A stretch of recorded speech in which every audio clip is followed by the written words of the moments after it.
From the studios of NBC 12 and ABC 25, this is First Coast News at 6. You don't see it. It's not like a Mack truck coming down the road that's fixing to run you over. Several families in southeast Georgia say cancer is killing their community. It's crazy, and we want to know. We really do want to know why. Tonight, On Your Side's Ken Amaro takes their demands for answers to the city's incoming mayor. And we'll have that story for you in just a moment. First, though, an unauthorized security exercise caused a heck of a lot of confusion at the fort in St. Augustine. The Castillo de San Marcos evacuated briefly after visitors say they spotted a suspicious group entering the fort with backpacks. Jessica Clark is live in St. Augustine with the latest on this. Well, good evening to you. I was very close to the fort when it happened, just across the street working on another story. I heard some sirens. I saw people filing out of the fort. Of course, was curious. So here's what happened. It was around noon today when visitors at the fort saw some people that they thought looked suspicious, and so they called police, and witnesses said the people looked to be of Middle Eastern descent. They were carrying backpacks, but witnesses thought that the suspicious people left some of the backpacks behind, and so the fort was shut down. It was evacuated. Canines, police officers were called into the fort. The police were actually able to find these suspicious individuals on another street about a block away, just on St. George Street, and people and police say that they were part of a larger group with a security company out of DeLand. The group was conducting training drills here in St. Augustine, but police say the company never told anybody in St. Augustine that they were going to do that, namely the police or the folks at the fort. And so in the midst of all this activity this afternoon, some of the people who were evacuated were truly concerned. Well, considering what's going on in the world today, yes, it's concerning. But I think we'll be all right. Oh, I think we would have taken these precautions under any circumstances like this, just to make sure everybody's safe. Well, no backpacks were found at the fort, and the police are calling this a false alarm. The fort was reopened. The whole incident took about an hour or so.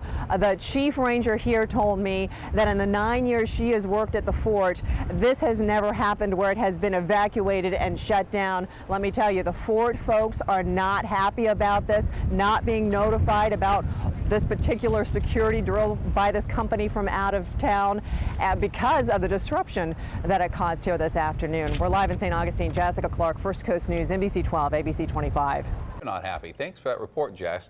Now, Flashpoint International, a private security firm from DeLand, is the one responsible for this exercise. A spokesperson for the company has deployed teams to places like Hong Kong and Baghdad this year. They're all over the world. And in a statement, the company says, quote, "We want to apologize to all the residents in St. Augustine. The issues that were failed today have been rectified for the future." Now, the scare today comes at a time when Americans are more concerned than ever about security concerns, but President Obama said there is no reason to worry this Thanksgiving. He sent a strong message of reassurance that there are no credible threats at this time in the United States. He encourages Americans to go ahead with their usual Thanksgiving activities and travel plans. If you see something suspicious, say something. That's always helpful. But otherwise, Americans should go about their usual Thanksgiving weekend activities, spending time with family and friends and celebrating our blessings. President Obama said law enforcement officials are taking every precaution and monitoring the situation around the clock. Well, so many questions, very few answers at this point. That's what several families are saying about a growing problem in Waycross, Georgia. So last night on First Coast News at 11, we reported that a 2014 state report shows much higher rates of childhood cancer in this community than in the whole state. On Your Side's Ken Amaro went back to Waycross looking for answers from the city's new mayor, and he joins us live now. Kenny? That's correct, Jeannie. The incoming mayor saw a report last night, and today he began reviewing previous EPA studies. He says the findings could not link environmental conditions like an well-known EPA Superfund site to the number of cancer cases. But he says Waycross is determined to know if there is a link between the environment and the cancer cases, and the parents deserve to know. Why are there so many incidences of pediatric cancer in Waycross?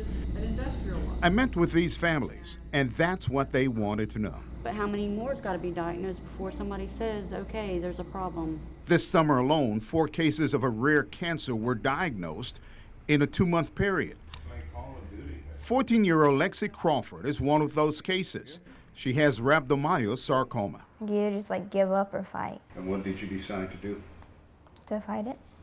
You hit the ground running. Waycross incoming Mayor John Knox watched the On Your Side report. The city of Waycross is really concerned about this. They're asking the questions. They want the reports. They want to find the answer if there is one. Knox spent his morning reviewing an EPA report that chronicles testing near the 7-Out site and near a school, but the report found no reason to be alarmed. They haven't found a link. The parents said they're tired of children dying from cancer. They're tired of making trips to the cemetery.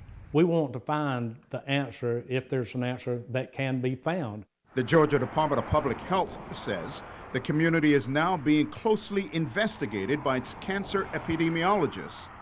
But a spokesperson says it will take time for the investigation to be completed. And I agree it sounds unusual, but again, I'm not a scientist. I have to listen to what the environmental experts tell us, and they don't say it's a cluster, but it is very concerning. No, I don't know the complete protocol of the investigation, but I was told the epidemiologists have to analyze the data, and that usually takes time. In the meantime, I have learned the group called Silent Disaster plans to conduct its own testing in December. I will let you know the results. Back to you. Thanks so much. And let's talk a little bit more about this. It doesn't have any smell. It doesn't have a taste either. And it enters drinking water supplies from natural deposits in the earth. We are talking about arsenic. And Janet McMahon lives in Ocilla, which is about 70 miles outside of Waycross, where Ken was today. A cooperative extension test performed back in 2010 found the arsenic level in her water exceeded EPA maximum levels. She says she wants Georgia Public Health to issue a health alert and investigate the potential cause of these cancers.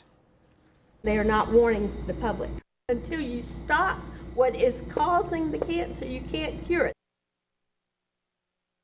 Arsenic, well, it has non-cancerous effects that can include a series of symptoms like thickening and discoloration of the skin, stomach pain, nausea, vomiting. It can even cause numbness in your hands and feet, partial paralysis, even blindness. Arsenic has also been linked to several cancers, including lung, liver, and prostate cancer. And First Coast News is committed now to finding answers in this matter. If you missed any of Ken and Meryl's special report, it's available right now on firstcoastnews.com. By plane or train or car, millions of us will be traveling to see family and friends over the Thanksgiving holiday. And Roger Weeder is in the middle of a lot of them at JIA tonight. Roger? Well, Shannon, perfect conditions here at the airport for travel anywhere in the country, really. But today, not the busiest day at JIA. That will come on Sunday. But for air travelers here, they saw something, knowing that when it comes to security, it's intentionally not predictable. The holidays are all about friends, families, and hugs. People are on the move, getting to their final destination. For Mary Jane Ravenscroft, it's about heading to Texas. We have a new grandson, so kind of excited to see him. Air travelers are also seeing reminders of their role in security. The message, see something, say something. What you may or may not see is predictable security. The frequency of police carrying different types of weapons, where they're located, is security sensitive information. While security by design is not predictable, what is changing is more people not waiting until the day before Thanksgiving to travel. This Sunday, people returning is the busiest travel day of the year in Jacksonville. This grandmother, though, flying to Texas, feels safe traveling. I think we're doing such a great job as far as security. Yeah, I think we are. So I feel safe. I feel safe, yeah. And how busy will it be here Sunday? Well, the airport says 20,000 people will either be departing or arriving here following this Thanksgiving holiday break. Live from JIA, Roger Weeder, First Coast News, NBC 12, ABC 25. All right, Roger, thank you. Before you hit the road or catch your flight, go to firstcoastnews.com. There you can keep a close eye on all the travel conditions with our interactive maps and our traffic cameras. Well, as soon as Thanksgiving ends, all eyes are going to be on Christmas and the holidays past Thanksgiving. I can't even believe it's this time of year. It So does. to get ready for the season, Jacksonville boaters are getting ready for the annual Community First Light Boat Parade. Katie Jeffries talked to a man who's been in it from the beginning. See, here's some out right here. It may not be Santa's workshop, but something bright is in the works at Haskell Marine in Arlington. Well, I've been with the parade since the day it started. 31 years, Bob Gibson's creations have illuminated the night on the St. Johns River. This year, he is working on a float for the Jacksonville Sports Council. So we're going to have a football, and we're going to kick field goals. And he's in a bit of a time crunch. As I told you, I normally plan 2 months ahead. This is 2 days. But he is a veteran of this and has won the competition 5 times. He says the key is winning over the crowd of kids. Really, it's for the children. You try to, in my opinion, I try to make themes for children. The adults, they like it, and they go, but the kids go wild. So that's what you're after and what you do. This year, there will be 68 lighted boats cruising down the St. Johns. It'll work easier if you roll that up just a little bit. You can handle it easier. So. And Gibson can't wait for the crowd to get a kick out of his football-themed boat. So if you want to come down and see the Light Boat Parade, it starts at 7 o'clock on Saturday night, and it's going to be right downtown on the river. The best place to view it would be where the judges are, which is at the Hyatt Hotel. But there are going to be all kinds of activities at Friendship Fountain and the Landing as well. And then after that, fireworks will start promptly at 9. In Jacksonville, Katie Jeffries, First Coast News, NBC 12, ABC 25. A time to give back and a time to be thankful. That's the message Jacksonville's mayor passed along to his own children. A look at how he is giving back to those in need on the First Coast. Plus, our own Curtis Dvorak is roaring about a special announcement at the Jacksonville Zoo. How you can become a part of the fun on this Thanksgiving. So from the zoo to the boats to decking the chairs, the wind's, well, it's off the ocean. We'll see what that means for all of us over Thanksgiving weekend in just a few minutes.